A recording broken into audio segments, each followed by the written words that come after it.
Tucked into the winding hills of Laurel Canyon, not far from Mulholland Drive, stood a house few locals dared speak about after 2023. A mid-century home of sharp lines and expansive glass walls. It had once been owned by actress Annie Wersching.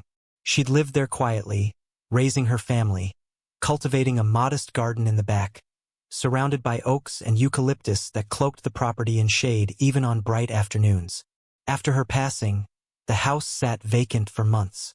Prospective buyers came and went, each declining with vague excuses, odd feelings, unsettling dreams after visiting. By the time Evan and Marie Lennox bought it in late 2024, the house had developed a reputation, though the couple dismissed it as urban legend. Evan was a cinematographer, often away on shoots. Marie worked remotely as a graphic designer. Together, they saw the place as a creative sanctuary, drawn to its old Hollywood energy, even if the air inside felt cooler than it should have, even in summer. The first oddity Marie noticed was the sound of pacing soft, rhythmic footsteps crossing the hallway at night. She assumed it was the house settling. But then came the voice, a woman's murmur, muffled, indecipherable, as if someone was talking just beyond the closed bedroom door. When Marie mentioned it to Evan, he laughed, blaming it on the acoustics of the canyon. But then he heard it too. One night, alone in the house while Evan was away in Atlanta, Marie stayed up late, working on a project. Around 2 a.m., she glanced up from her screen and saw, reflected in the glass patio door, a figure standing behind her, a woman, pale and thin, with cropped hair, just staring. Marie turned sharply. No one was there, but the reflection remained for just a beat too long, as if something hadn't caught up to her turn. She didn't tell Evan. When Evan returned, his first instinct was to capture whatever was happening. He set up discreet cameras in the hallway and living room. Days passed with nothing, but then one morning, they checked the footage. In the middle of the night, the hallway camera showed a shape vague, but unmistakably human moving from the guest room into the master bedroom. Then it stopped. The figure turned slightly toward the camera. A face, blurred yet visible, staring straight into the lens. The timestamp read 3:33 a.m. The image bore an unsettling resemblance to Annie Wersching in her later years, though they tried to rationalize it: light tricks, motion blur. The Lennoxes tried to consult their neighbors, but few wanted to talk. Only an older man, James, who lived a few houses down, agreed to speak after a few drinks. After she passed, people swore they saw her walking the property. A few said they saw her looking out that big living room window. He nodded in the direction of their house. She loved that view, always standing there. You're not the first to hear her either. James paused, then added quietly, but you might be the first to stay. Marie's demeanor began to shift. She grew withdrawn, often standing by the living room window at dusk, staring out just like Annie once had. She said little, slept less, and sometimes muttered under her breath in a tone that wasn't quite her own. Evan tried to pull her out of it, but each time he did, she grew hostile, sometimes not recognizing him immediately. One morning, he woke to find her gone. The back door was ajar, and her footprints trailed into the garden. He found her standing beneath the largest oak, barefoot in the dirt, staring up. When he called to her, she turned with a distant smile, eyes unfocused. She wanted me to see it, Marie said simply. Evan set up one last camera in the bedroom. The final footage he captured showed Marie sitting up in bed, staring toward the hallway. Then she whispered, "I'll follow," before standing and walking out of frame. The feed caught a brief, flickering shadow, taller, darker, just before the camera cut to static. Marie was never found. She vanished that night without a trace. The police searched the property, the canyon, the neighborhood. Nothing. Evan left the house a week later, unable to stay. He claimed he still hears her voice in voicemails, garbled, like a distant radio frequency. He never returned to the house. It sits empty now, back on the market, its glass walls reflecting only the trees and sky, though some say, just before sundown, you can see two silhouettes standing side by the living room window, waiting for night to fall. Don't forget to subscribe and like if you liked this story. The house had begun to rot quietly the way empty homes often do, not through decay but through stillness, through air that never moved and shadows that settled like dust. By late autumn, the garden that Marie had once tended became overgrown, vines curling up the patio rails, their green darkening to brown and red. No one had lived there since Evan left. A caretaker came once a month to check the plumbing, the locks, the general state of things, but he never lingered. His visits grew shorter each time, the excuses piling up, bad vibes. As he put it in his text messages, the house repelled people, like something unseen pressed against their chest the moment they stepped inside. But the house didn't stay entirely silent. Late one evening, under a pale and uncertain moon, a real estate agent named Laura Min took a client to see the house, a curious man in his 50s named Dennis, who claimed to collect homes with histories. Dennis was one of those men who seemed unfazed by the grotesque or the macabre. He relished the rumors of hauntings, insisted ghosts were residual energy, nothing more. Laura didn't like showing this house after dark, but Dennis insisted. She unlocked the front door with a key that turned stiffly, like the lock itself had forgotten how to open. The door creaked not dramatically, but enough to put Laura on edge. Inside, the house smelled of dry wood and stale air. The expansive living room stood unchanged, high ceilings, beams of dark wood, floor-to-ceiling glass walls overlooking the canyon. The night pressed against the glass like a black sea. Dennis wandered freely, his footsteps careful but curious. He trailed his fingers along the grain of the wooden banister, stopping occasionally to examine old wall hooks, dusty built-ins. "Something happened here, all right?" he murmured with a grin. "You can feel it, like someone just left the room." Laura kept her distance. She didn't want to admit how heavy the air felt, how each room seemed darker than the last, even with the lights on. She was about to call Dennis back when she heard a sound, a sharp click. She turned toward the hallway. There was a shadow at the far end, narrow and still. At first, she thought it was Dennis, but the figure was too slight, too motionless. It stood there for just a second before stepping back into the darkness. Laura swallowed the scream that built in her throat. "Dennis?" she called out, though her voice was brittle. No answer. She moved down the hall, each footstep echoing too loudly. She peeked into each room, empty. Guest room, empty. Office, empty. Then she reached the master bedroom. The door was slightly ajar. She pushed it open. Dennis stood by the window staring out, but his reflection in the glass was wrong. While Dennis stood still, his reflection shifted subtly, almost imperceptibly, like it was swaying or breathing. And just behind that reflection, another figure stood. A woman with pale skin and cropped hair, her face expressionless, her mouth barely moving, as if whispering directly into his ear. Laura backed away. The air grew colder with each step. She turned to run but stopped at the sound of footsteps ahead of her, slow, heavy. She couldn't see who it was, but the weight of the sound, the deliberate pace, told her that whoever it was, they were coming closer. She fled through the kitchen, her hand grazing the marble countertop sticky with dust. She didn't look back. She refused to. She burst through the front door into the night air, gasping, her heart pounding like it was trying to claw its way out of her chest. She waited in her car for Dennis, but he never came out. The next morning, when police arrived, they found the house empty. No trace of Dennis. No sign of forced entry or struggle. The footage from Laura's body cam, worn as part of her agency's policy, showed her entering the house, calling out, moving down the hall. But when she called for Dennis, there was only silence in return. The camera caught one last thing as she fled. A faint voice, layered beneath the sounds of her running, two words, barely audible. "Stay here. The house remains unsold." And at night, from the roadside, some say they can see a woman's figure in the window, not just standing, but moving slightly, as if swaying in place, waiting for someone to join her. And sometimes, only sometimes, there's a second shadow beside her. The house remained locked for weeks after the police investigation concluded, though investigation was a generous term. They found nothing of Dennis.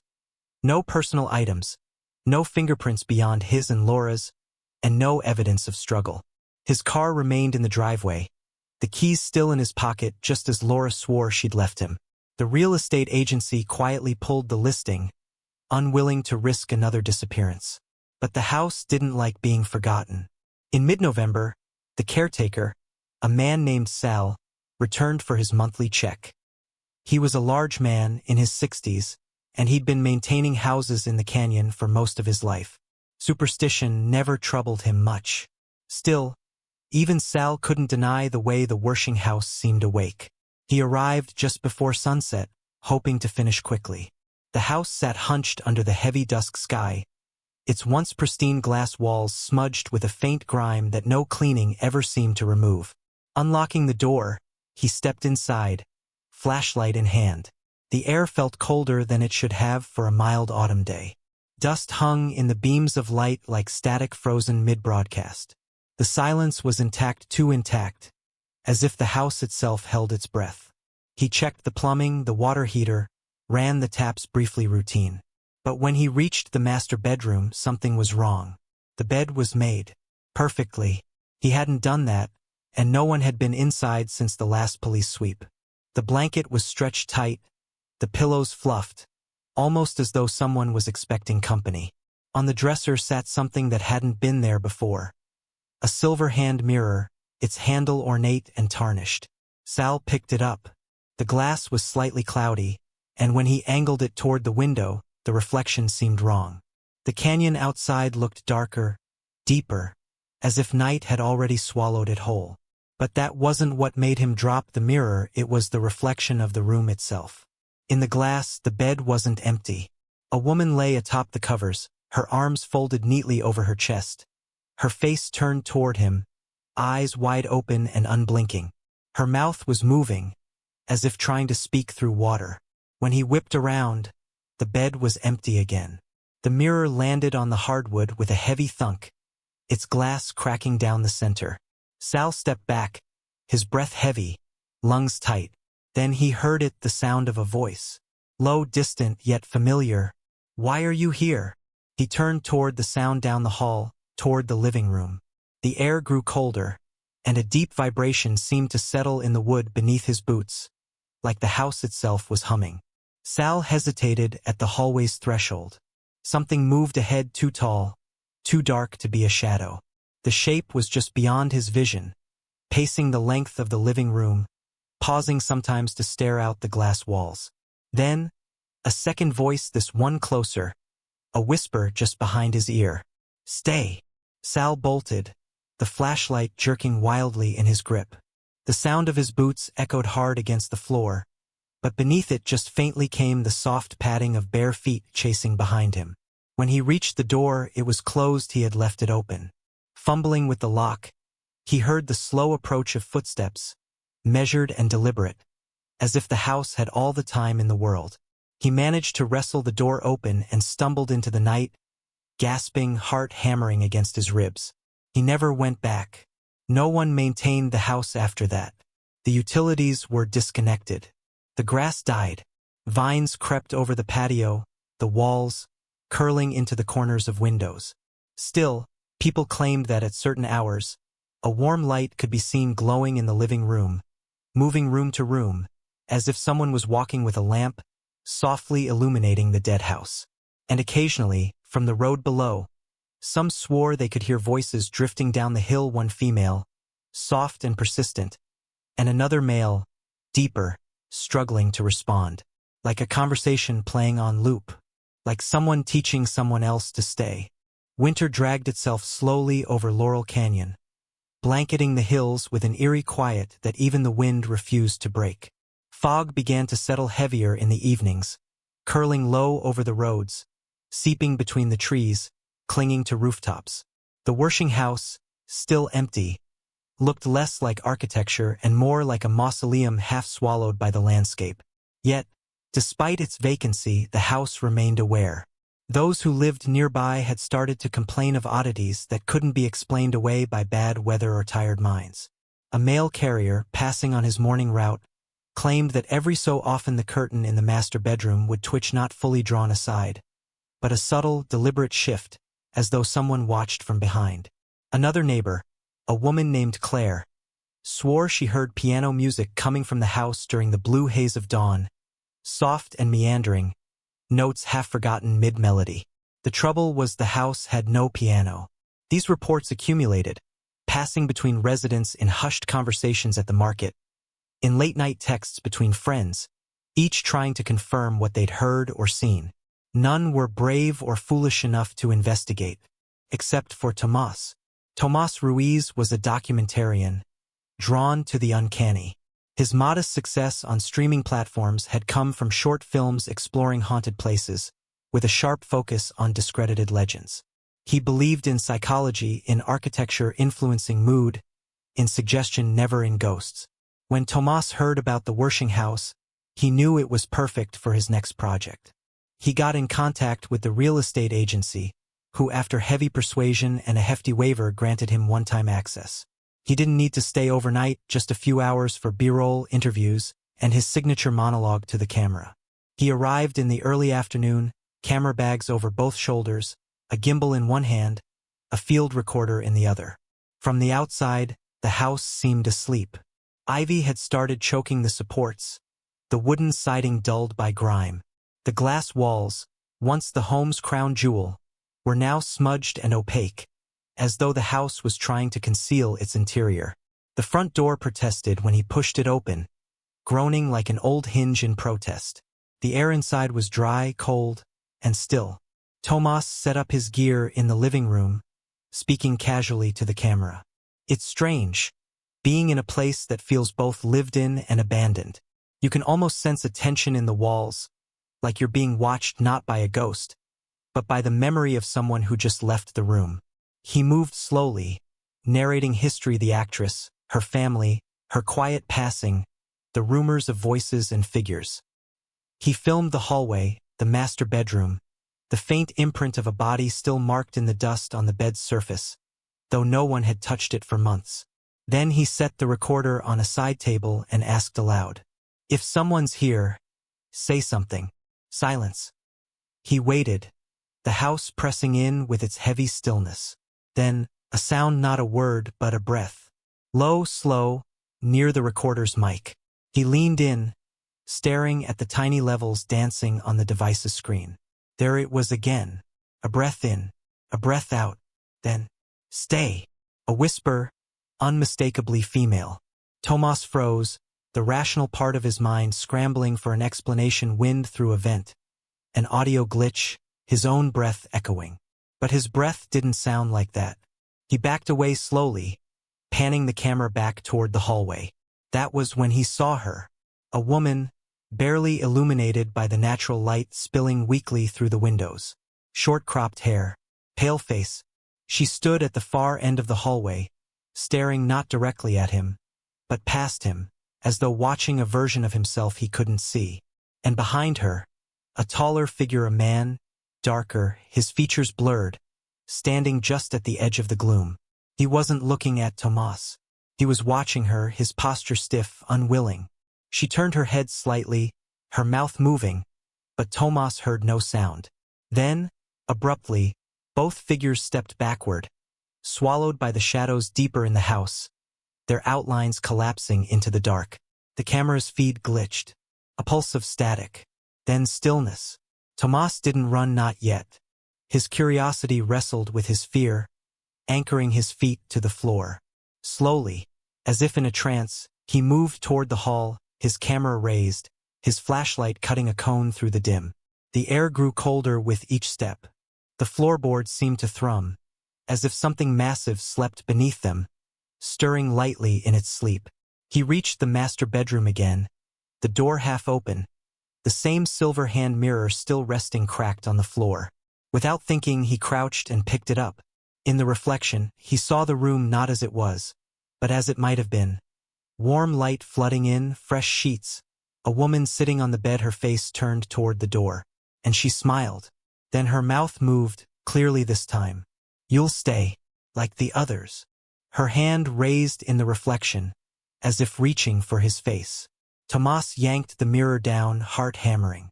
The room was empty, but then, a hand, pale, narrow, rested softly on his shoulder. He didn't turn. He just stood there, paralyzed, as the pressure of the hand grew heavier, pushing him gently downward, as though guiding him to sit, to stay, to belong.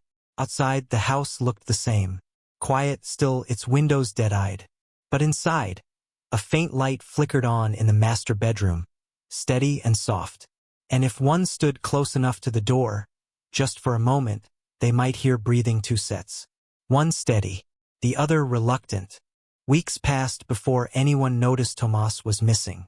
His footage, recovered from his car parked near the house, was incomplete, ending abruptly in static. The last image, a blurred face of a woman, her eyes locked on the lens. Authorities searched the property but found nothing.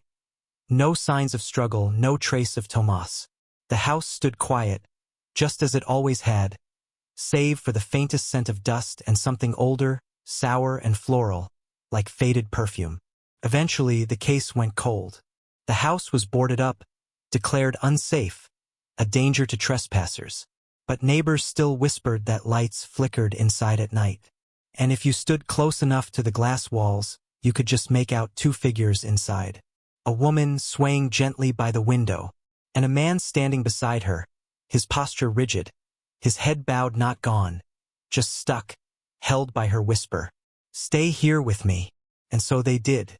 Don't forget to subscribe and like if you liked this story.